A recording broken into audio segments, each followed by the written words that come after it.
Good evening, my dichotomous friends, and welcome tonight. I wanted to do something a little spicy. A Course in Miracles.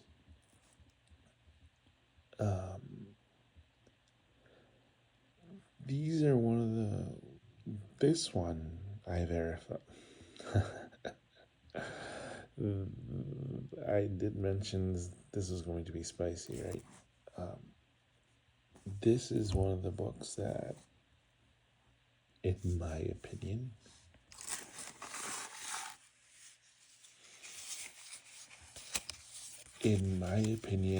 A Course in Miracles is one of those books that I like to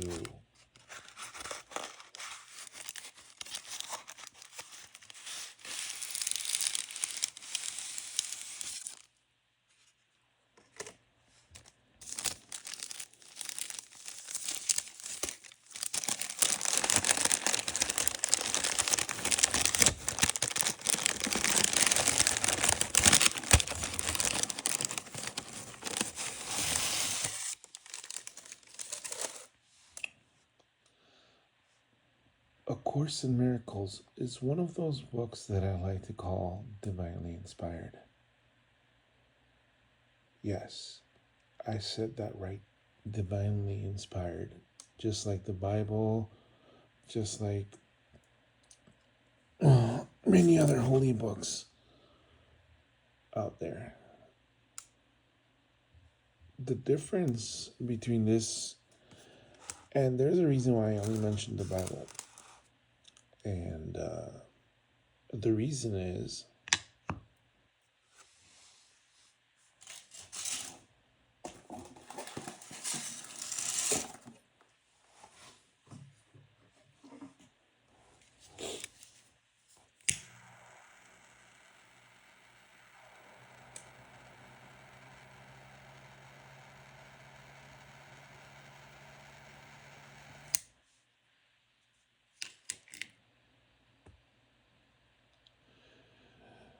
the reason is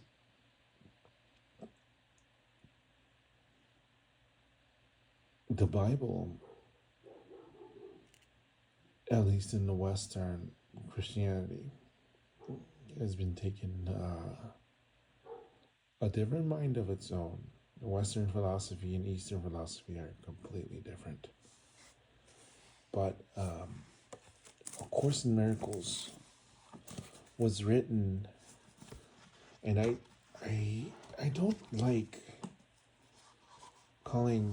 giving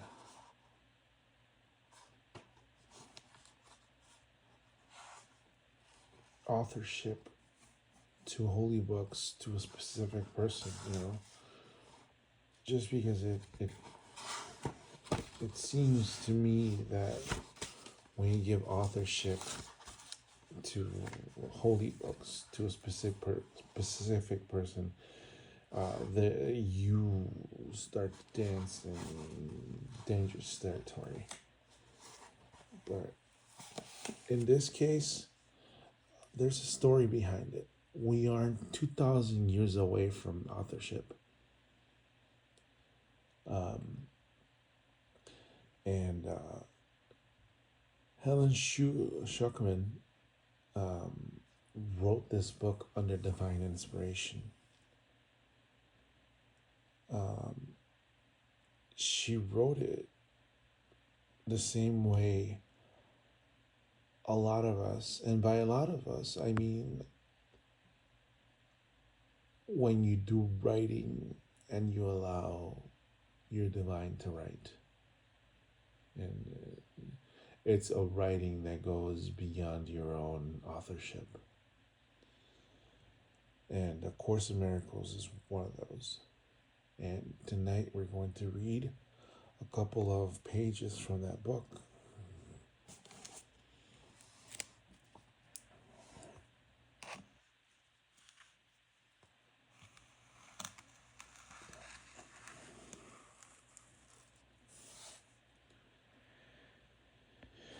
A Course in Miracles began with the sudden decision of two people to join in a common goal. Their names were Helen Schuckman and William Thetford, professors of medical psychology at Columbia University College of Physicians and Surgeons in New York City.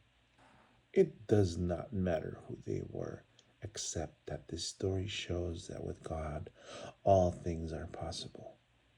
They were anything but spiritual.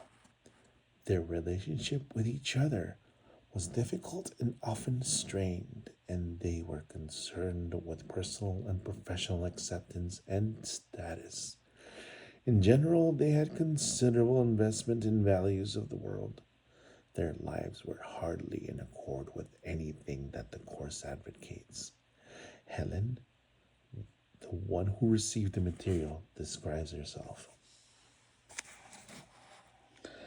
psychologist, educator, conservative in theory, and atheistic in belief. I was working in a prestigious and highly academic setting, and then something happened that triggered a chain of events I could never have predicted. The head of my department unexpectedly announced that he was tired of the angry and aggressive feelings or attitudes reflected, and concluded that there must be another way. As if on cue, I agreed to help him find it. Apparently, this course is the other way. So, 3 startling months preceded the actual writing, during which Bill suggested that I write down the highly symbolic dreams. So, these dreams that she had inevitably led her to something very interesting, and I will continue here shortly.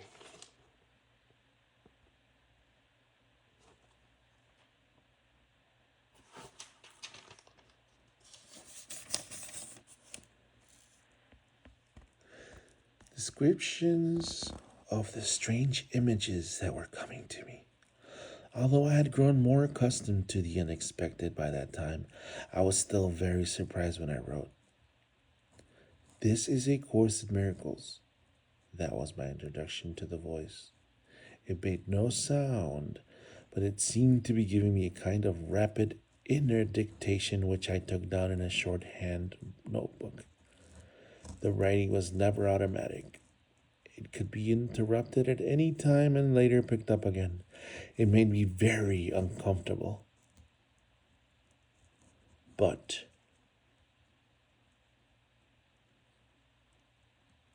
it never seriously occurred to me to stop.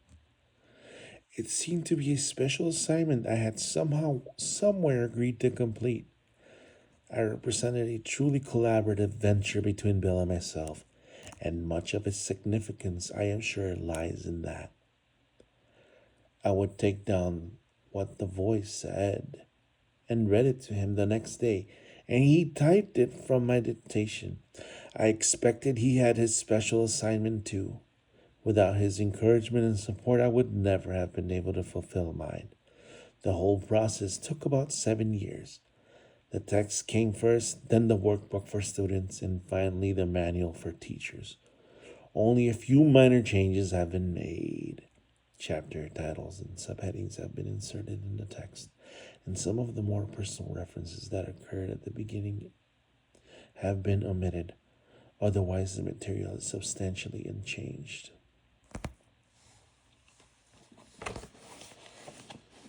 If I have sum up what the book is and what it isn't, I would suggest that you would get the book yourself or borrow it from a friend if you are interested in spirituality.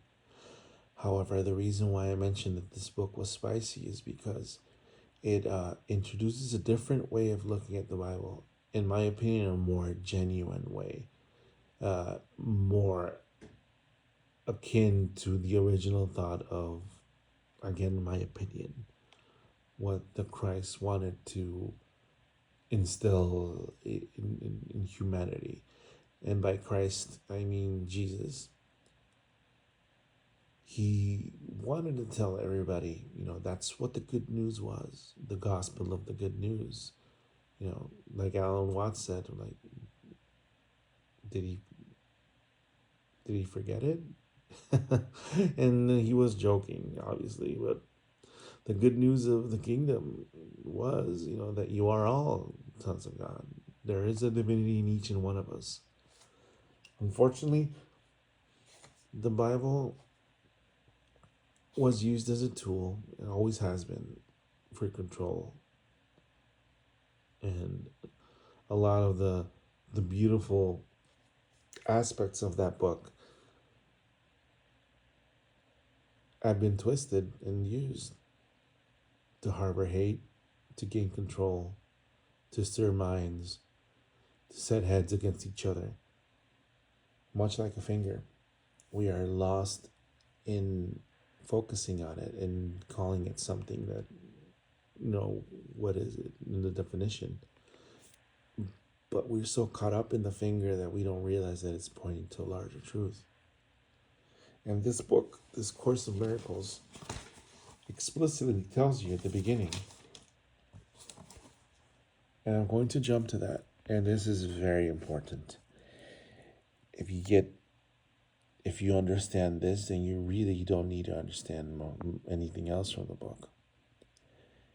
And that is why I am here reading this for you. Nothing real can be threatened. Nothing unreal exists. Herein lies the peace of God.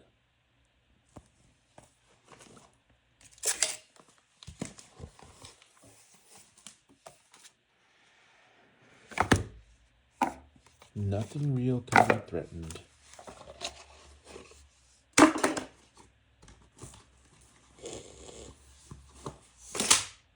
Nothing unreal exists. Herein lies the peace of God.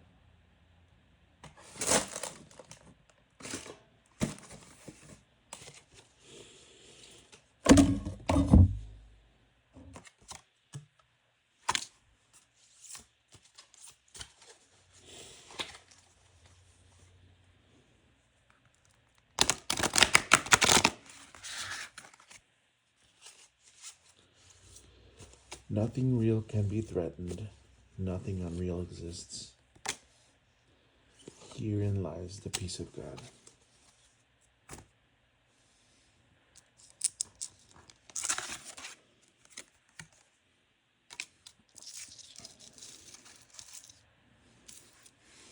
And with that in mind, we will do a short reading. Prince of Cups.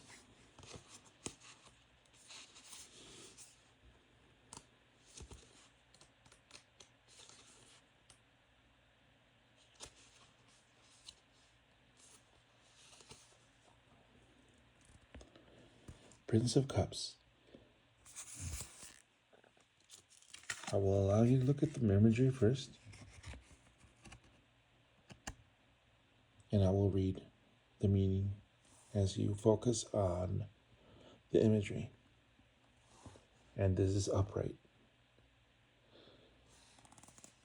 I will show you the Prince of Cups really quick here. So if you want to look at it on your own time and pause it and read it, you're more than welcome to. But I will read it while you look at the picture and focus on it. Someone following their heart must try to avoid the pitfalls of illusion and glamour. A conflict between the heart, the need to take action, inviting others to a social or artistic event, offering your help to others, an impending journey over water. Keywords: idealistic, empathic, and romantic. Nothing real can be threatened. So, a conflict between the heart and the need to take action. If nothing real can be threatened, do not allow fear to stop you from taking that step forward, to take action. Don't be afraid to start something new. Don't be afraid to offer your help. Don't be afraid of the water. Don't be afraid of the journey. Sometimes we have no choice in the matter. But nothing real can be threatened, and do not allow fear to stop you. Nothing unreal exists. King of Cups.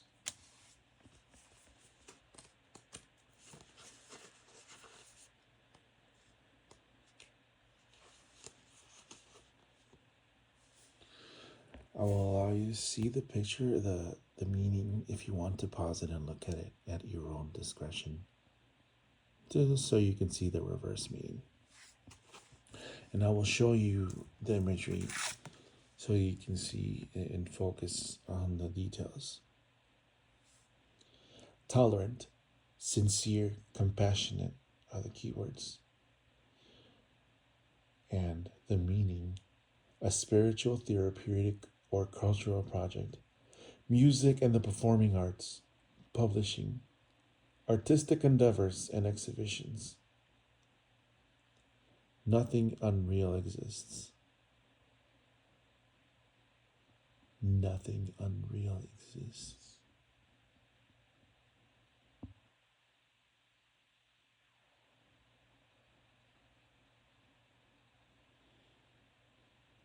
If nothing unreal exists, then what is real?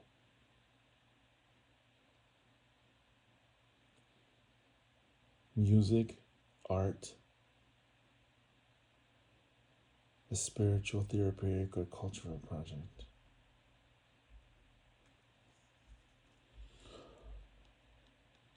What is real is what is now. That is what you focus on. What is real is what is now and can only exist now. When you lose yourself in music or art, it doesn't matter if you're good at it. You lose yourself in it, you're living. And that is what is real. Anything outside of what is now is not real.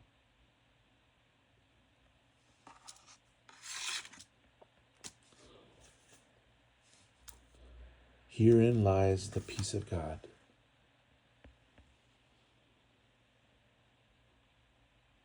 Rebirth. We'll search for the meaning.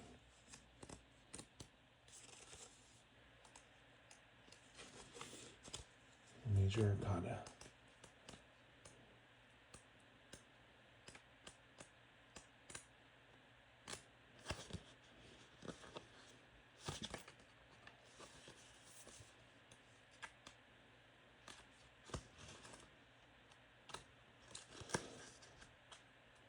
Sorry, I'm looking for the cards so I can get the definition.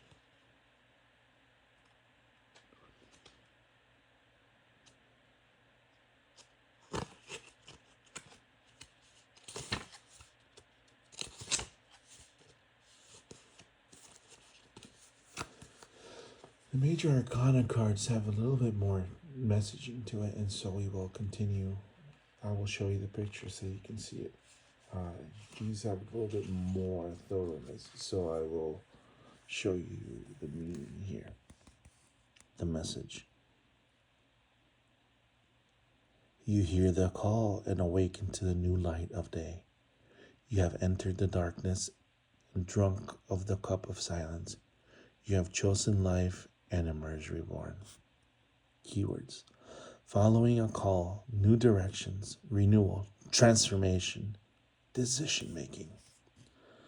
Upwards. Now, if you want to do the reverse meaning, in this case it doesn't apply, but I will, you can pause it and read it in your own time, when you want. The forward, the upward meaning says, the power of the call. You may have heard the call of your vocation, your mission in life, the spiritual path you are seeking, or simply the call of a new direction you need to take. Rebirth into a life that is more fully your own. You may have come to a crossroads in your life, and a decision is required that will take you in a new direction. Herein lies the peace of God. Whoever this reading is for, it's asking you to take the risk. It's telling you to find your passion, to follow it. And it's a beautiful reading because whatever this is, it is most definitely a call for you to start and live your chosen life and be new. It's a transformation. You're being called to it. One may say it is God telling you a message. Don't be afraid. Nothing real can be threatened. Nothing unreal exists. Herein lies the peace of God.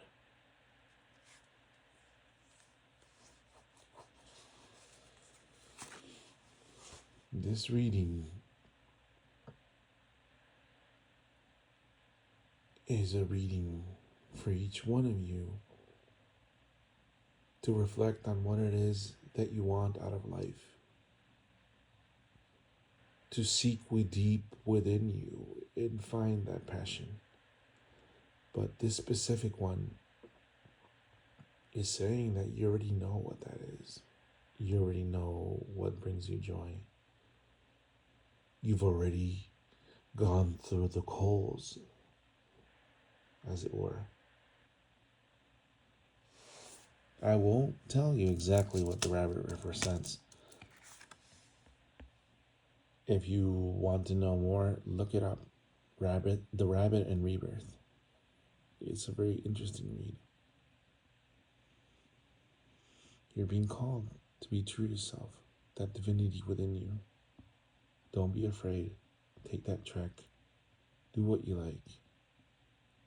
Do it with presence. And you will find the peace of God. Good night, everybody.